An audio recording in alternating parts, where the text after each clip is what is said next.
good morning, everybody. Really lovely to see you I'm in the Lakes. It's an absolutely gorgeous day, and I hope it is where you are too. So thank you for being here this morning. We'll start slide share, and I will introduce, we have a number of speakers this morning. So if we can just get the slides going, that'd be great. Emma, who I will introduce shortly, is going to start those off. So hopefully you can all see the slides. So this morning, before I go any further, I just want to double check that we've got everybody's full names, so we don't, so that there isn't any renaming. Let's just bear with me one sec.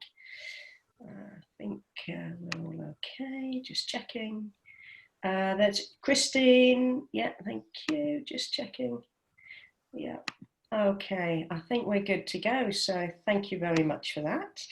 Okay, so this morning I'm going to firstly introduce and welcome and thank Emma and a number of her colleagues from Girlguiding, and just if we have the etiquette slide, you're all pretty familiar with this nowadays, so hopefully I won't need to go through anything. And I'll pass over to Emma Hamilton, who can introduce the session. Many thanks. Good morning. My name's Emma. There's a slide on me in a little bit, but I just thought it's a really wonderful photo of an inspirational person on a crag, so we would have a quick look at that photo first. So this session is about girls going walking and climbing and our perspective of that. So a very brief overview of what we'll be covering today. There'll be an introduction of the walking scheme, perspectives of myself, and then a couple of my young rangers and leaders, Bethany and Izzy. And then we'll move on to the climbing slides with perspectives from some of the young members there as well. And this will be presented by Alison rather than myself. Sorry, you can tell I'm a little bit nervous. Can we have questions at the end though, please? So we will come back to, if you've got questions specifically about walking, we'll cover those after all the slides have been gone through. Right, so my name's Emma Hamilton, and I've always enjoyed walking and climbing. I started at a very early age, about 6, with my climbing. I volunteered for Girlguiding after having been persuaded by my daughters when they were both brownies, and their brownie leader was retiring. And to be honest, I was a little bit reluctant because it was girls, and I envisaged it naively that girls maybe didn't do as many adventurous things. So I made it my mission to get girls out and do adventures.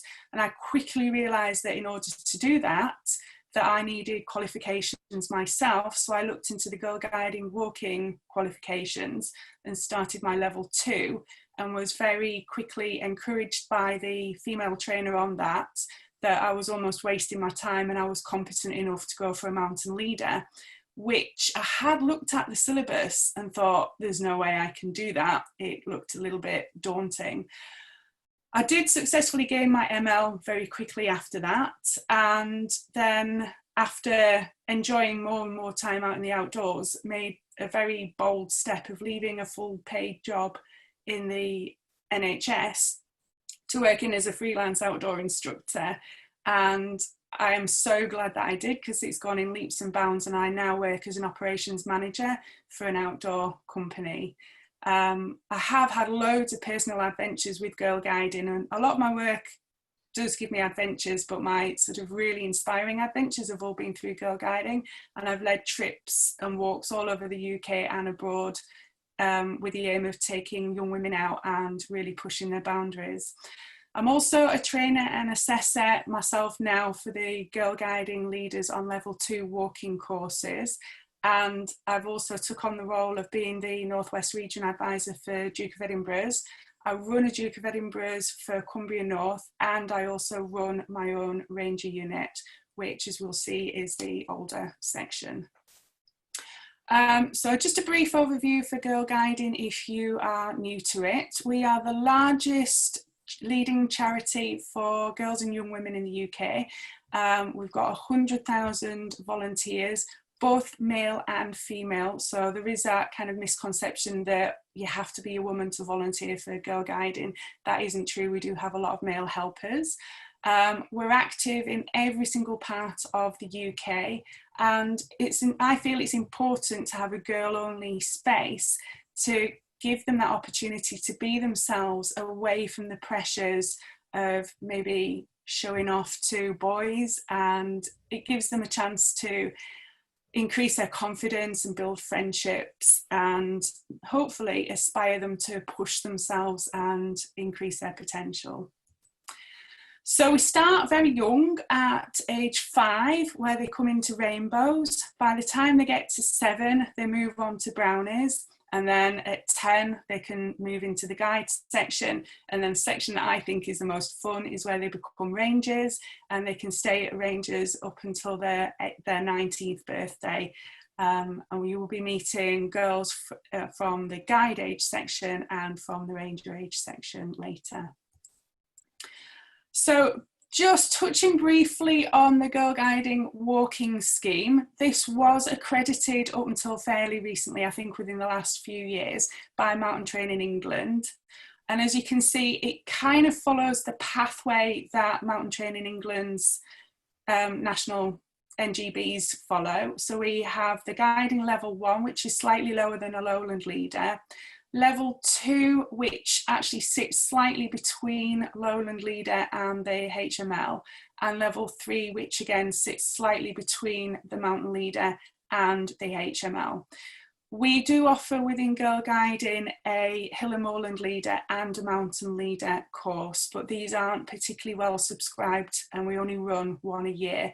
And I think last year's ended up being cancelled because there wasn't enough of an uptake. We don't offer lowland leader, and we don't offer winter mountain leader courses. So we do quite a lot of signposting to people to external courses. So you may well find that you get someone registered to do a mountain leader course that has maybe done our level 2 course already. So if you want more details about this, there's a website link at the side of this slide, which will take you to our page on the website where you get a full breakdown of what each level incorporates. So, but they are very, very similar. One of the things that maybe makes the Girlguiding one a bit more accessible is you have less logbook days at level 2, so you only need 10 logbook days to go for your assessment as opposed to the 20 QMDs if you're going for a mountain leader. Here's a bit of a breakdown of some of the people that, well, the people that have got walking qualifications within Girlguiding, and this was a sort of overview of 2019. As you can see, we do have people represented everywhere. Wales is a bit thin on the ground, unfortunately, looking at that, but there are both male and female.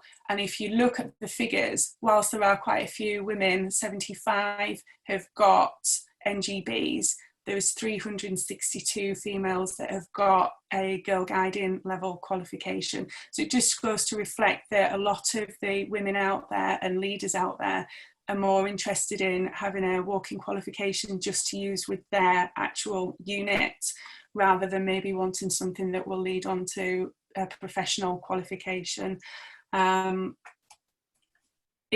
We do find that a lot of the women coming into this find that the stepwise approach actually helps build their confidence, and a lot of women do prefer to take small steps and may well start off with a Girlguiding walking scheme and do level 1, level 2.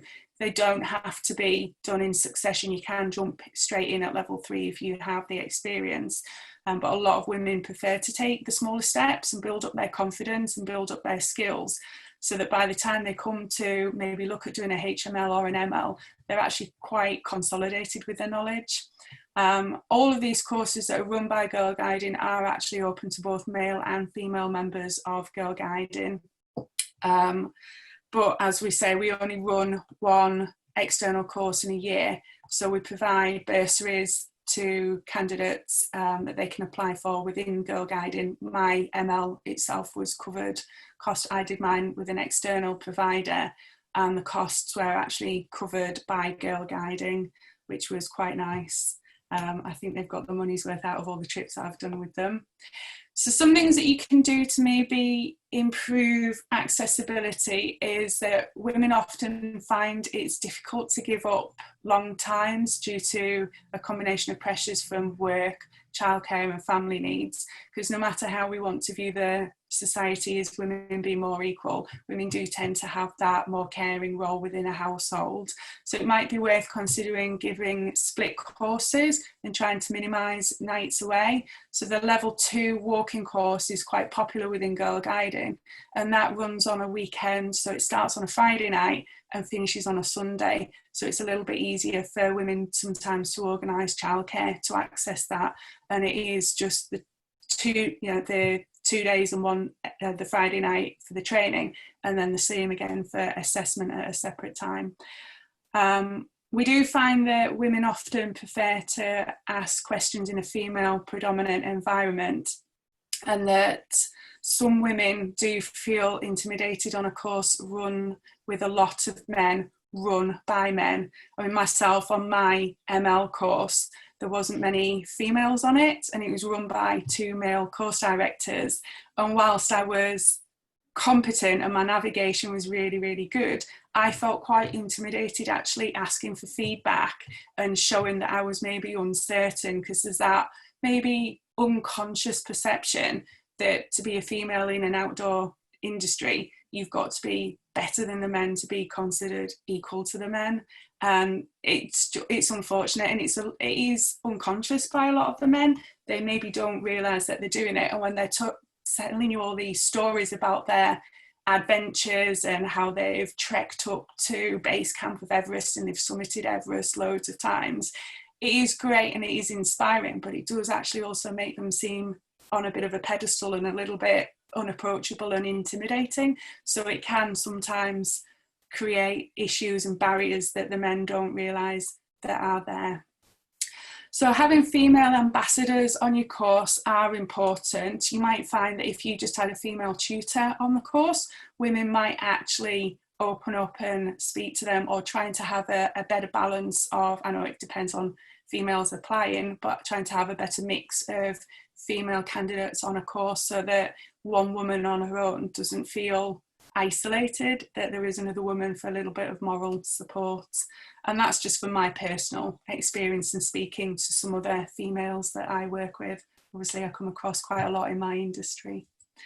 So I'll hand over to Beth and Izzy, and I'm sure you'll be very interested to hear their views. Who's going first then? I am. So I'm Izzy, and as you can see I'm 18 and I live in the Lake District. So I've always been super outdoorsy. I've got loads of siblings, so I'm, all about kind of just spending loads of time outdoors, probably because it's a bit easier to control us all a bit like that. But so I've always been outdoorsy. I've been in Girlguiding since Rainbows, and I've done all 3 of my DVs. So I haven't yet completed one, gold, but I'm currently doing my volunteering for that. And I decided that for me, the best way to volunteer was actually do something that I'm really grateful for and help other people do their DV. So me and Beth are actually co-leading the bronze group at the moment, which is great because I have to say I agree with Emma in the sense that I do find it a bit easier to take that leading role and make mistakes when I'm leading a group of girls, because I know, I don't know, I'm sure boys are equally kind of, I don't know, like understanding, but I do feel more confident in leading a group of girls. So I've recently done a DV assessor course because although I don't necessarily want to do a career in outdoor leading, I definitely want to give back and make that part of my life, and because it's been such a part of my life so far, I want to make sure that I'm helping other people, which is why I decided to do an assessor's course. And I started Rangers actually by going to Candlesteg. I did that in the summer before joining, which was kind of a baptism by fire, but it just showed me how much what you could do as a girl doing the outdoors, because everyone who I was with was super outdoorsy and always up for it. And you can see on the top right, that's me standing on a rock, just looking absolutely thrilled, and I couldn't really believe that I was actually there. And this is something that I always try and consider. I'm just trying to kind of make sure that other people can see that, have the role models that I've had, and see that anything's possible. And it's also good having Andy as well. He's the male leader in my Rangers group, and having men and women equal and shown as that has also just shown me that it's not just in girl guiding that you can really progress. So that was very quick, but I'll hand you over to Beth now. Hi, I'm Beth, and like Izzy said, I've done my bronze, silver and gold expeditions.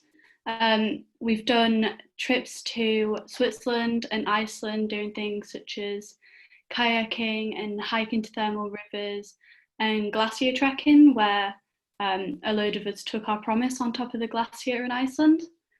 But it isn't just the international trips that give us opportunities to get into the outdoors. It is, like Izzy said, the DV as well, which has had quite a big influence in a lot of us actually, and it gives us responsibility with the training, by like with Emma and Andy allowing us to make mistakes, and the expeditions give us responsibility and the confidence to deal with issues when they arise. So on our gold expedition, we had a girl dislocate her knee on top of the mountain, and whilst Emma and Andy being our supervisors, they were en route to us, but they weren't actually with us at the time, so we had to call mountain rescue and deal with the issue ourselves.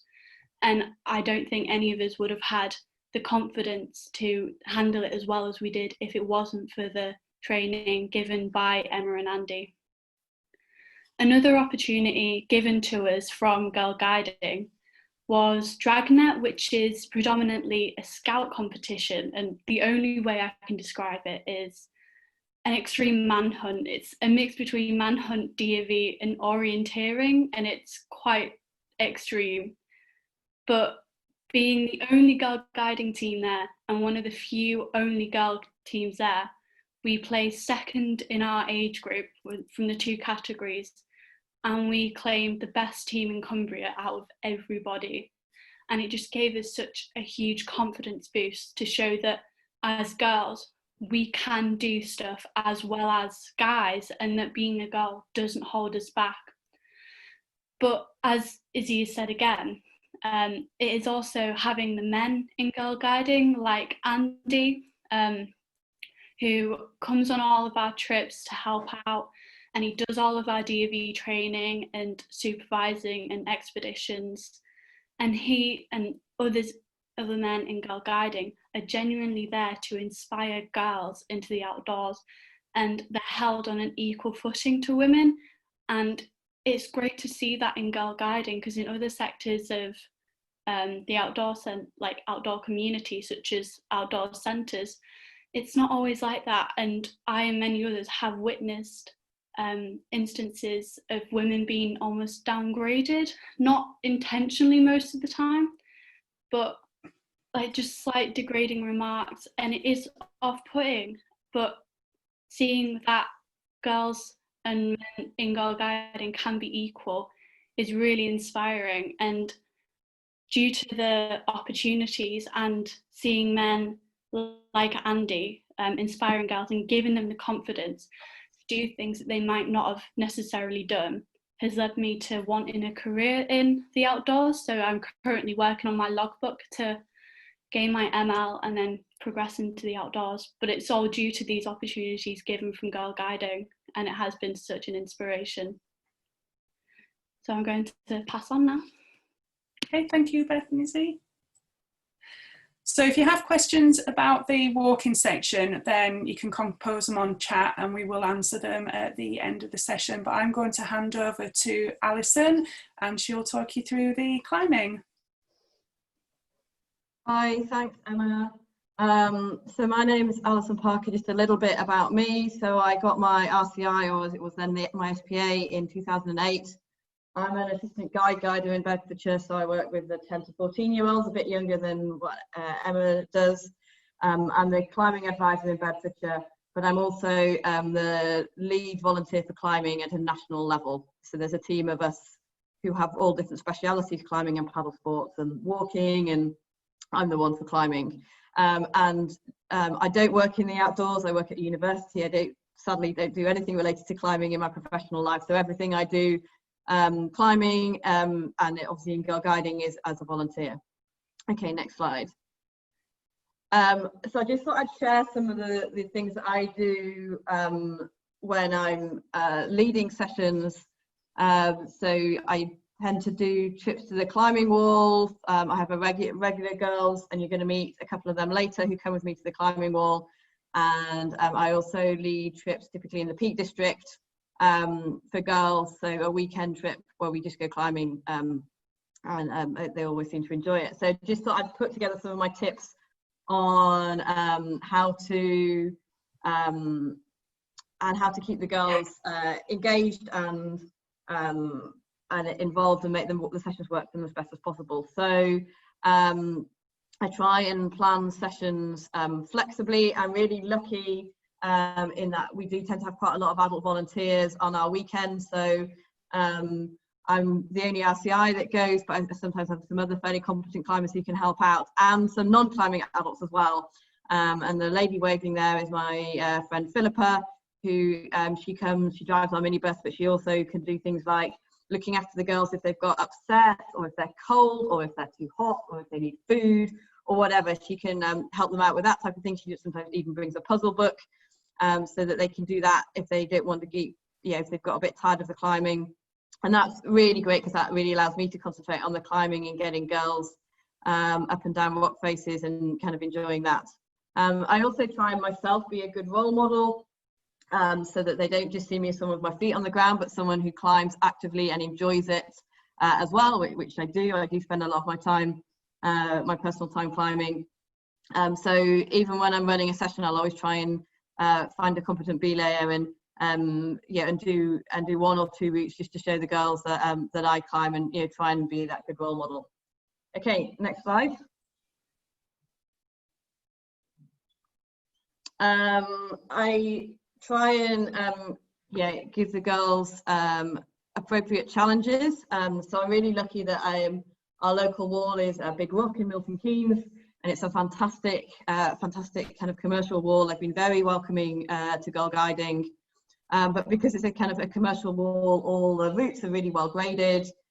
So I can run a session where I'm picking great routes of different grades, and some girl their challenge might be to get to the top, or even just halfway, and another girl I might be saying, oh, actually I think you can do this this yellow route or this red route, and I've looked at the grade and assessed her ability, and it means that everyone's being challenged for themselves.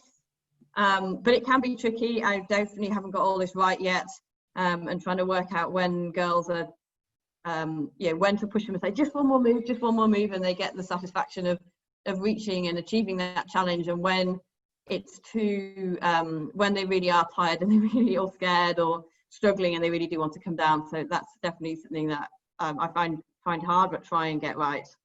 Also giving them the responsibility of belaying and tying in.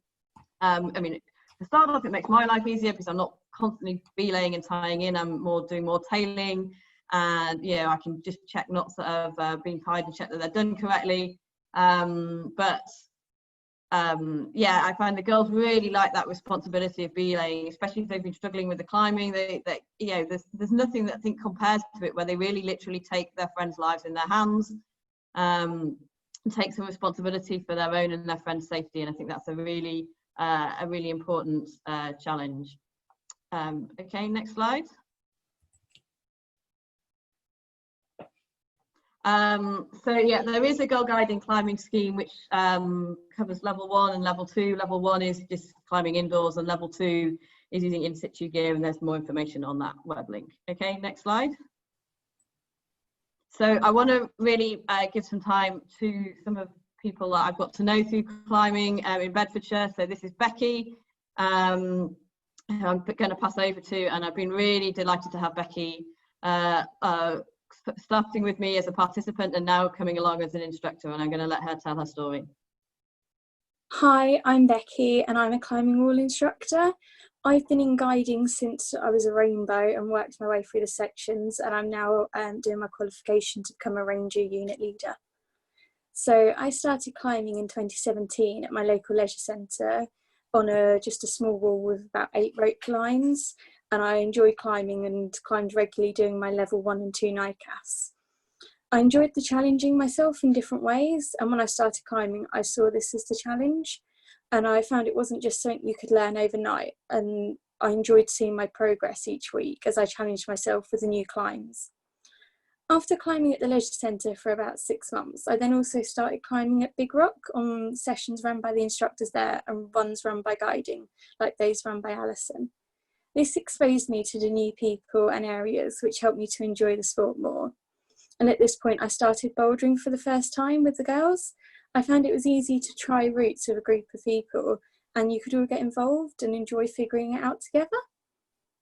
After enjoying these sessions at Big Rock, I decided to go on the weekend trip to the Peak District with guides. This was my first time climbing outside, and I had a great time trying all the different routes out over the 2 days and learning how to climb on real rock for the first time. I found the moves were not quite as obvious inside, but I enjoyed it as much as I did inside. I also enjoyed the weekend as we were with the other girls that I'd met on the sessions, and this gave me the confidence as I knew the others to try climbing in new places and meet lots of new people who I might not have had the opportunity if I wasn't in guiding. Can I have the next slide, please? When I turned 17, I was encouraged by my leaders to do my CWI qualification. So I completed my instructor training shortly after my birthday, and then got involved helping out on guiding and other youth group sessions at various different walls. This involved me watching and helping out with running one-off sessions and teaching the girls how to tie in and belay. When I was 18, I then took my assessment to become a fully qualified climbing wall instructor, so I could run these sessions by myself.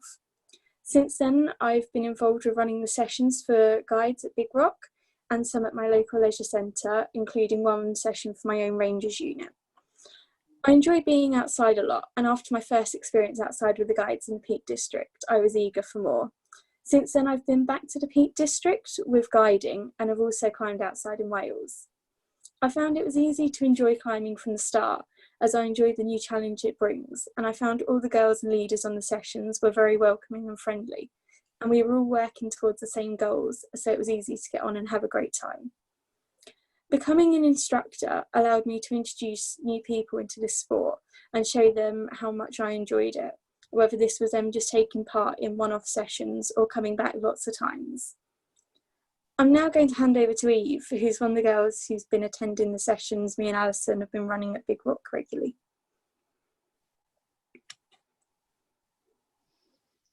Hi, I'm Eve, and I started climbing in 2018 at my local leisure centre, and for me, I felt like I wanted to challenge myself even more because I was the only girl in a group of 3 to 4 boys, and for me it was just, I wanted to prove that I was better than them at climbing, and it gave me something to work towards, even though they were very nice people.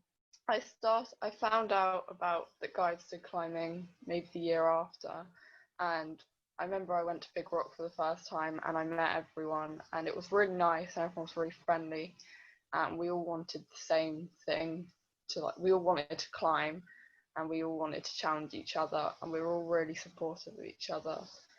I went to the Peak District for the first time around 2 years ago, and I was quite nervous because I saw where we were going and it seemed really far away, but it was really rewarding once you get up to the top of the wall and everyone's kind of supporting everyone else, and it's really nice to know that you challenge yourself in ways that you didn't know were possible.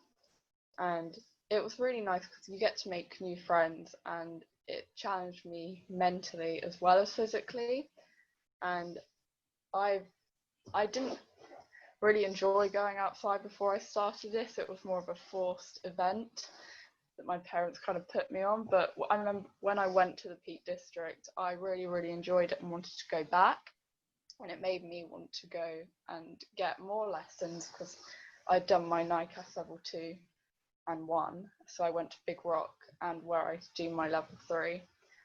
And it's really, really fun, because when we go, we get to do when we go with the guys, we get to do bouldering as well as climbing, which is it was really exciting, because I didn't know you could do climbing without ropes, and for me I was really scared, but I found out that once everyone kind of supported each other into it, we went on, and it was really, really fun, and it makes me learn to trust people who I didn't know at the first time, but you kind of have to. So you get to make new friends along the way. So I'm going to pass over to whoever's next.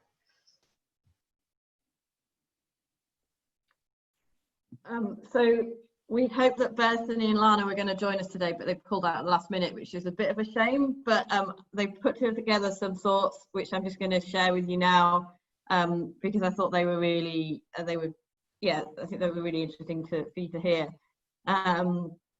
So yeah, they've come with me to Big Rock in Milton Keynes, and they've learned belaying and tying on, and like Eve, they enjoyed the bouldering. They had built their confidence and learnt trust and cooperation, and building up strength in their arms, and grip. We might need to think about technique there. They're really good now at picking out their own routes, and even like using the guidebook to pick out routes that they want to do.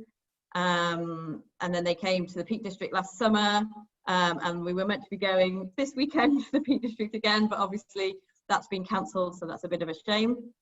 Next slide. And so they listed that the reasons that they love climbing are that they get to improve their fitness, build up their muscles and improve their core stability. They get to have fun with their friends, both at the indoor walls and the outdoor trips, challenge themselves physically and mentally, learn valuable transferable skills like leadership, teamwork and trust, and their skills will look good on their CV when they're older. Next slide. So just a little bit back to show you that we do have a few male role models. So you heard mention of Andy by Beth and Izzy. So Andy is in the bottom picture, taking one of his D.V. groups out with his dogs, and Andy's got his RCI, so he also helps us with our climbing sessions up in Cumbria. So we had a big county camp, and he rigged up some abseil routes and climbing routes for one of the activities on the day. So a valuable resource, as I don't have my RCI qualification yet. I'm trained, but I've never got around to doing the assessment. So he definitely helps support that. And I believe the top picture is of James. Tarry might correct me on that name, but was running a level 2 training weekend. So that's for a number of young women who have, in Ulster, I believe, who've gone through the DV awards scheme, bronze, silver and gold, and done their expeditions, and then were persuaded to go on from gold to do their level 2 walking. So a very similar route that we're using with Beth and Izzy.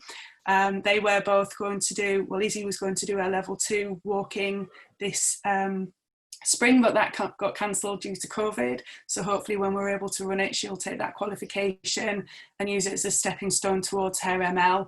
Beth is just a bit too young to do that at the moment at 17, but once she turns 18 next year, she's looking to do her level 2 and then her ML as well, and hopefully give a bit back to Girlguiding.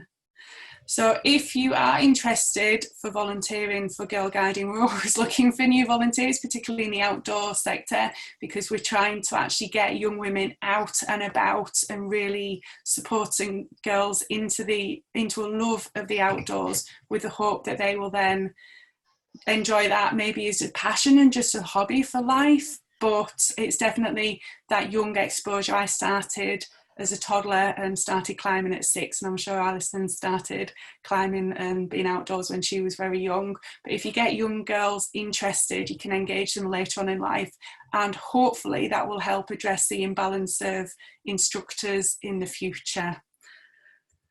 So, any questions?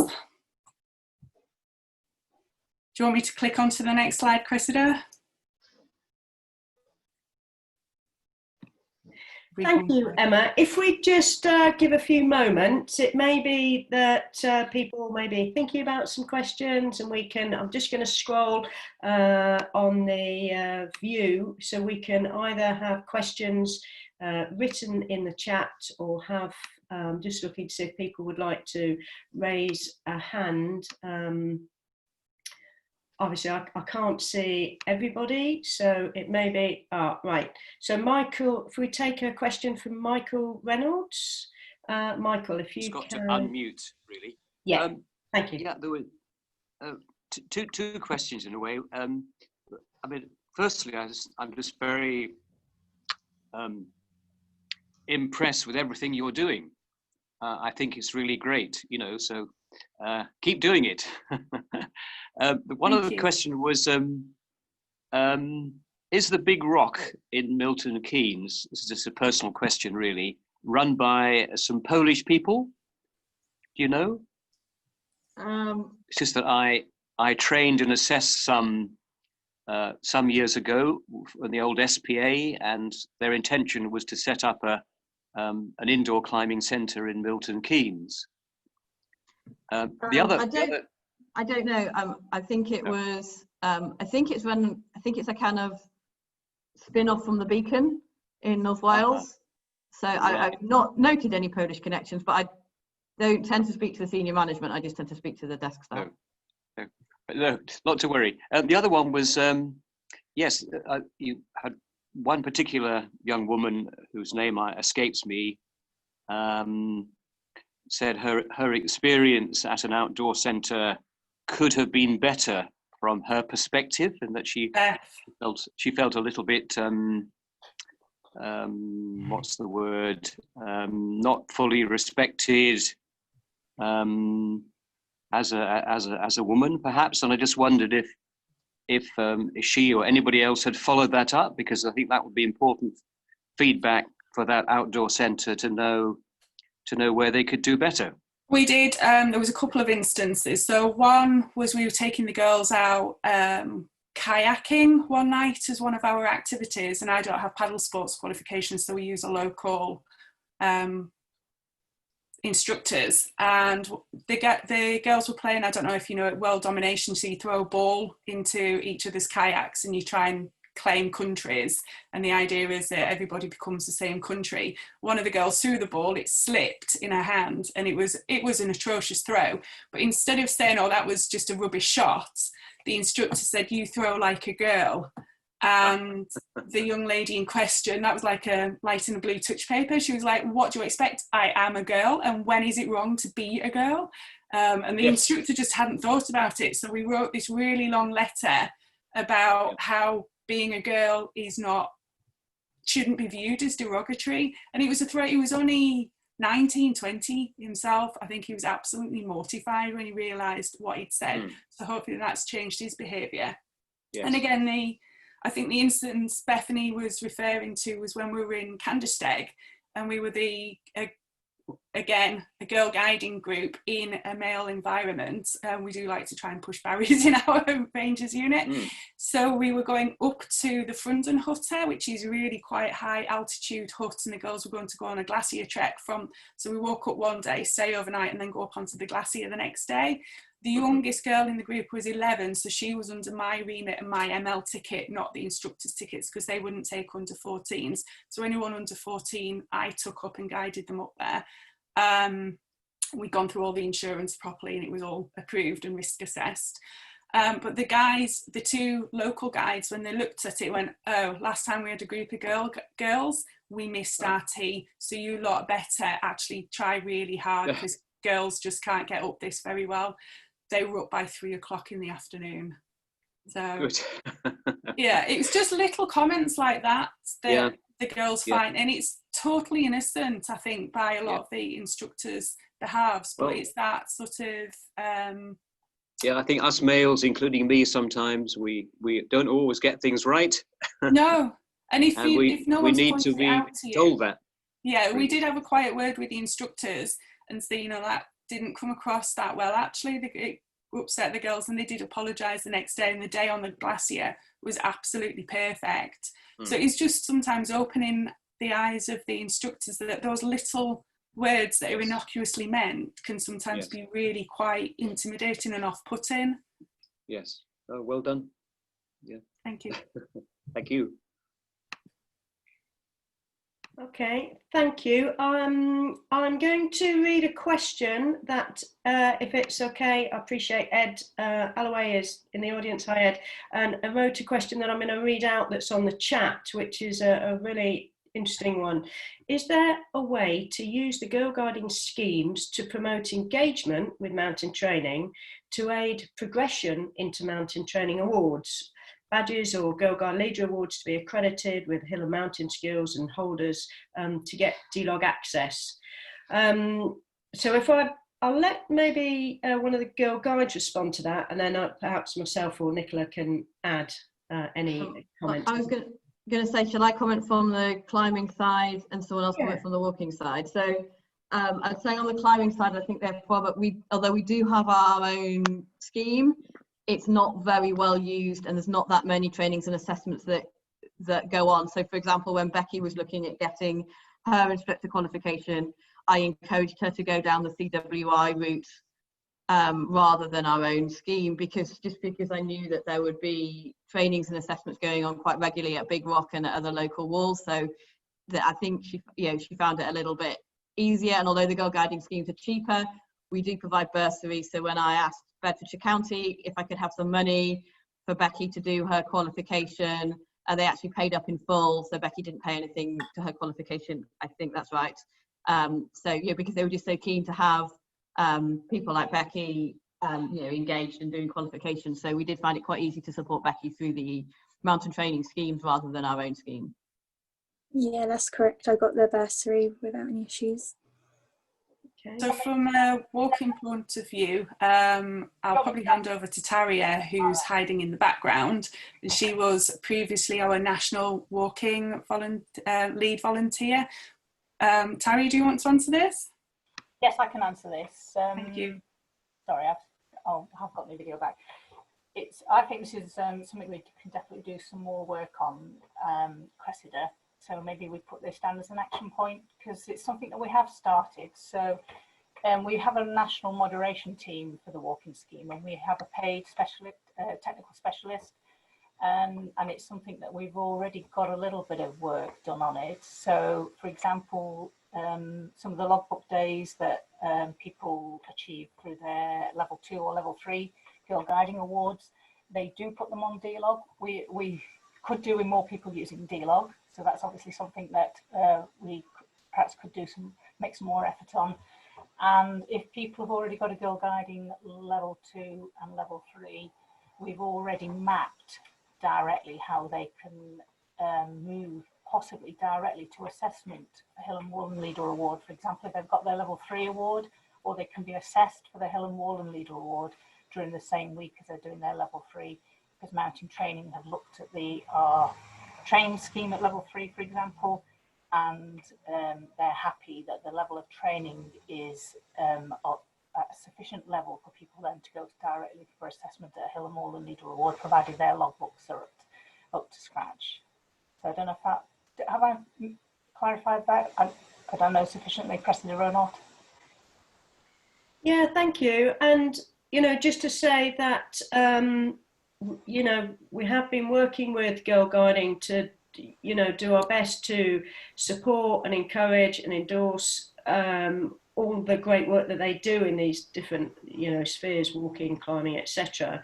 And there is still a way to go, and part of the challenges I think are to do with it being like a number of voluntary organisations. But we are working with Girlguiding to support them. I don't know, Nicola, any other comments from a mountain training perspective?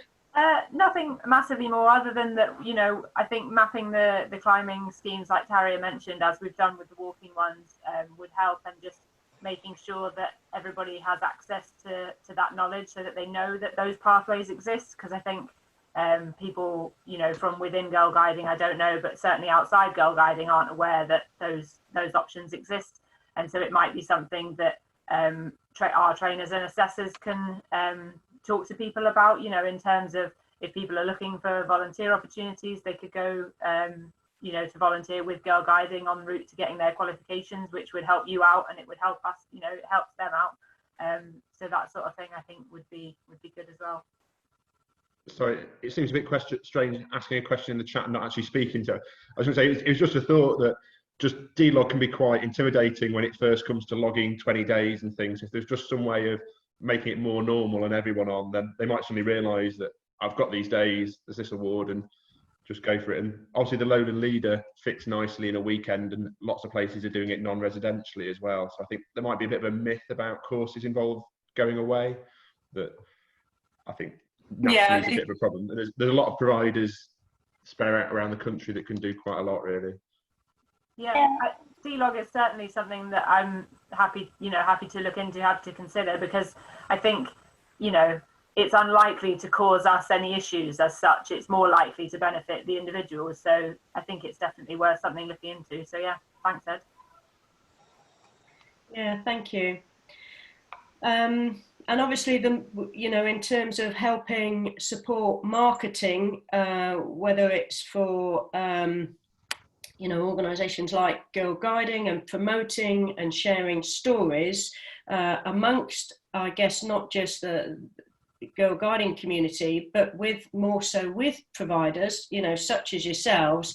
I'm sure it'd be helpful for you if you have an awareness of who is out there, who's gone through these Girlguiding awards, because they might be fantastic people for you to potentially employ, and you'll have a sense of, you know, the route that they've followed and how they've got there. So I think there's work to be done, you know, in terms of improving the communication that we can work with. And I'm just going to look at any other questions at the moment. Can I ask a question, Cressida? Yeah. Okay, first of all, I'm sorry for the comment early on. I know you said no questions. I actually just wrote it as a note, and then I pressed return, and I was like, oh no, delete. So I just wanted to say to Alison, thanks very much for your little bit, and really well done to the girls, Beth, Izzy, Becky, Eve. I thought you were all amazing. It's great to hear from you. I suppose I just wanted to ask about your comment that I wrote about people being comfortable in that environment, Girlguiding environment. I wonder if there was a way, I suppose following on from Ed's comment, how do we make the Mountain Training Awards more accessible and less intimidating? And how do we delete this myth, I suppose, that these qualifications are intimidating and full of men? Because in my experience, there are men there, but you know, the providers are so talented and so professional in what they do that it's a shame that it's such an intimidating environment. That's a good question. Does anyone have any immediate responses? I mean, I have to say, for me, going through my RCI, which was a while back now, I mean, I had two great MIAs who were my trainers and assessors, and I didn't have a problem. But I also work in science, so I'm very used to being in a male-dominated environment and don't tend to get intimidated. So yeah, I didn't have that experience. I can't really add more than that. I don't know, like say Becky did her qualification more recently. I don't know how you found it, Becky. Yeah, I didn't have any issues. I do know that a lot of the higher qualified instructors, so my person who trained me on the training and the assessor were both male, but my assessment was with two of us. It's quite funny, we were both called Rebecca, and we were, yeah, both female, so we got on fine, and I never really had any issues that way. So yeah, that's... I mean, my personal experience was different, but it was an ML done quite a few years ago, and I'm sure that the guys didn't mean to be intimidating, and they'd done some amazing achievements, like one of them had been up Everest 7 or 8 times. But when you're just new in the industry, and I'm sure some of the men on the course would have been like, wow, they're just a little bit or inspiring, a little bit almost overwhelming in their achievements. So I know you're trying to encourage people, but it's almost like, remember what you were like on your first training course and how nervous you felt, because you're put on the spot and there's someone has to point out what you need to work on, because it wouldn't be a training course if there wasn't someone pointing it out. But I found that because they were so at the top end of their career and these amazing talented mountaineers, that it was almost for me to go and ask them how to set my map. It was like, I knew how to do it, I just didn't know that I knew how to do it. And it was just that barrier that they were almost too good to be running an ML course. I mean, surely they weren't, because that's what they did as a profession. So it was almost trying to find ways to put people at ease. And I'm very conscious of that when I run courses, because we do, even though it's a female predominated environment, you do occasionally get one or two men on the courses, but I have had women turning up looking like they're a scared rabbit in headlights, because they walk into the room and everyone's talking about walks that they've done and all their adventures, and then you get someone who is very inexperienced and their compass is in a new packet, they've just bought all their gear, because you need little or no experience to do a level 2 training. So that kind of I don't know, inexperience sometimes and lack of confidence, I find, stops candidates actually asking questions. So it's, for me, trying to stop talking about what I've done and making it about me. It's very much engaging them, and rather than waiting for them to ask questions, I'll maybe ask people, what would you like to know? What do you want to get out of this session? And trying to really be guided by them an awful lot. And it does relax into it, you know, once they start to relax, they start to ask questions. So I'm not saying it's men are intimidating, because clearly that's a girl guiding course run by women and with women attending it. So that intimidation is there. It's that level of experience that sometimes can make you as a trainer just seem a little bit unapproachable, and it's finding ways as we as trainers have to bring ourselves down. I always try to remember how scared I was when I turned up for my training, and things that I would have tried to have asked that I didn't have the confidence to ask. And I was a professional physiotherapist, so it was not like I was from an uneducated, lacking confidence background, because physios are noted for being quite confident, but put me out of my comfort zone, and I soon didn't really want to ask questions. Thank you, Emma. I think you've raised some great points there, and it's interesting, echoing from a similar experience when I did my ML many years ago as the only female. And again, a lot of it, I think it's quite hard sometimes for whether you're male or female and you are experienced to just, you know, when you're busy, lots going on in your mind, if you're running a course, or to just remember that if there is somebody and they are in a minority, whether they're male, female, regardless of what they look like, just to, you know, taking the time to check in with them and being mindful that they're in a minority, I think is just a really important aspect that, you know, we all need to bear in mind, as I say. And it just shows a level of awareness and empathy and support that I'm sure we all appreciate. So thank you. Any other questions? We've got a few minutes yet. There's lots of food.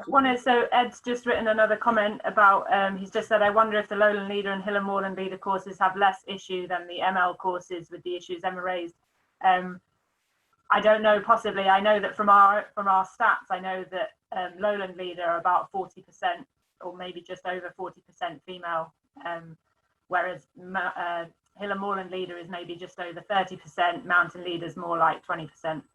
So there is a definite, you know, quite a big difference in the number of women going through those schemes. So I don't know why that might be. I have some of my own ideas, but yeah, it's great that lots of women are engaging with them, with all of our walking schemes. It would be great if we could try to increase the numbers moving through the pathway as well. Yeah. Thank you. Oh, sorry. Can I just add on to that then? Is that okay? Yeah, and then Jay Jackson has his. Oh yeah, no, go ahead. I'll come later. Okay. That's all right. You go for it if you want. If you've got something pertinent for that question. It's very polite, isn't it, and British? So I just wanted to ask. So I've just part of setting up a diversity and equity working group for the Association of Mountaineering Instructors. So I'm speaking now from the top of that little pyramid, where only 6% of WMCI holders are female at the moment. And we're looking at how we can improve diversity within the Association of Mountaineering Instructors. So if 40% of lowland leaders are women, then it sounds like maybe 10 years time, could we improve our percentage in that top of the triangle?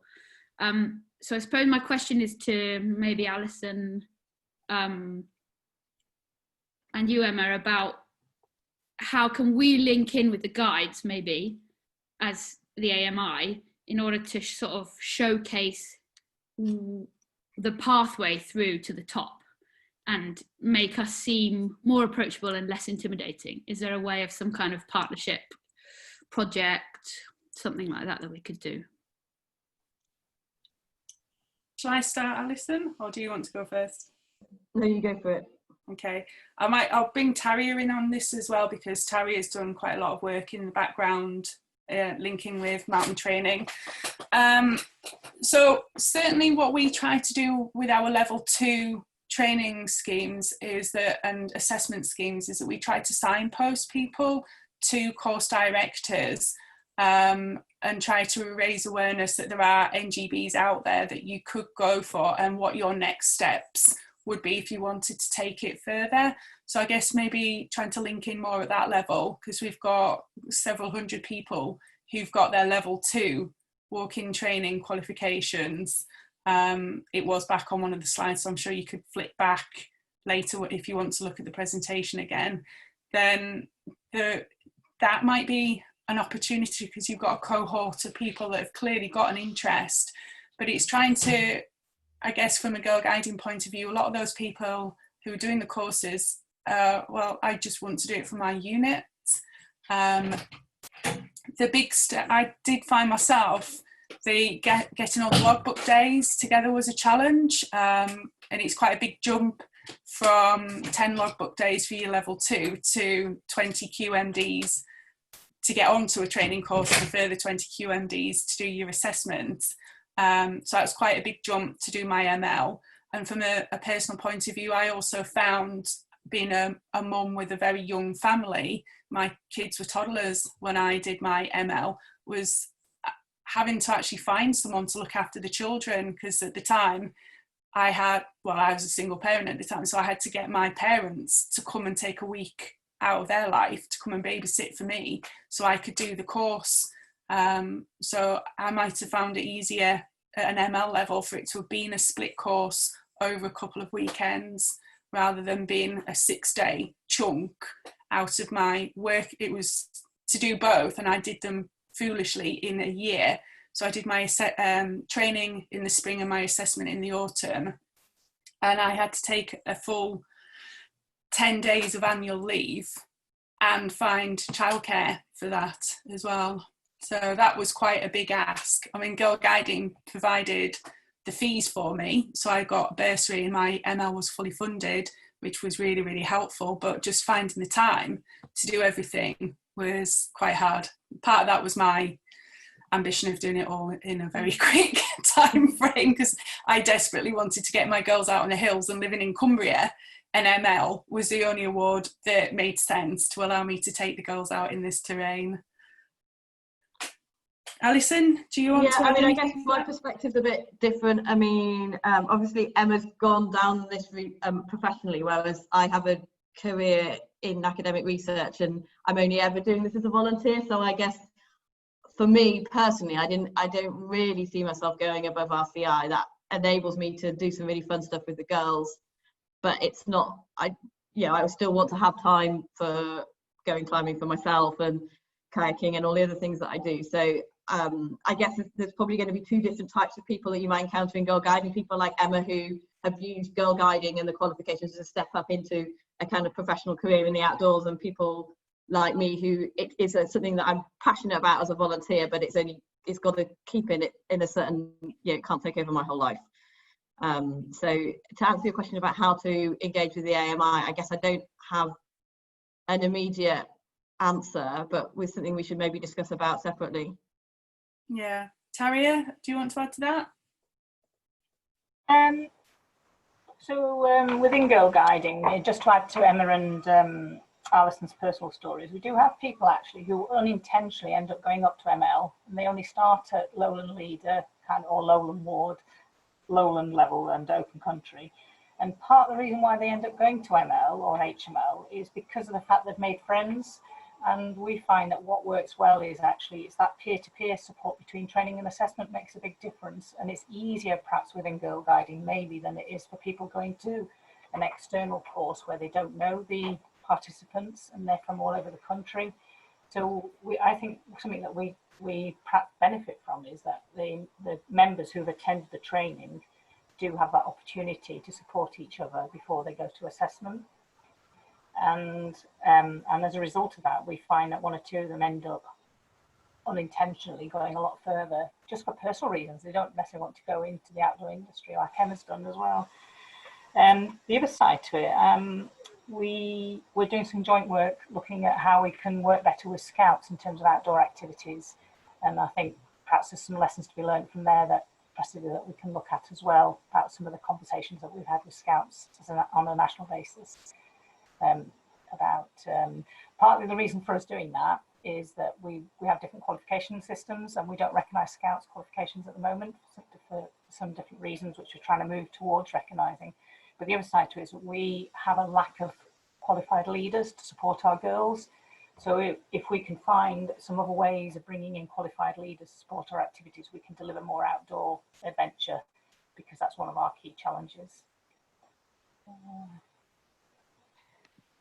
Okay, thank you. So I think just to go back to Rachel's question, there's certainly we can have some further conversations, and yeah, that's it's a good point, Rachel, and thank you for raising that. And it's obviously it's in the mountain training strategic plan as well too.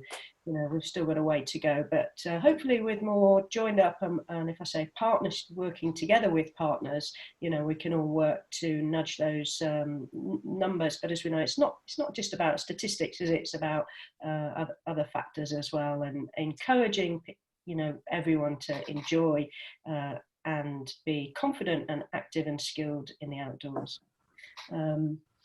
Okay, I'm conscious we have just run over time. I just check, are there any final questions? And then I think if we can have the next slide on, that will be great. And I'll just scanning to see if there are any other questions at this moment. Okay, well, I can't see any questions at the moment, can't see any hands up, so thank you so much. Huge thanks to all of the contributions. It's been lovely today, and I hope you've all appreciated the different voices that we've heard, and there's definitely some food for thought there. And before I say a final thank you and goodbye, just a reminder, if we get the next slide, hopefully we will see you next week. We've got a different perspective from Joe Williams, who's from Cicero and the family-run publishing business. So it'd be great to see you next week. So any questions, any links that we can help support with from the Girl Guiding today, we'll put those up and add them onto the webinar. And yeah, huge thanks to everyone for your time, and enjoy the rest of your day. We'll end this meeting shortly. So thank you very much, and especially to all those from Girl Guiding. Yeah, enjoy your Wednesday. Thanks, folks.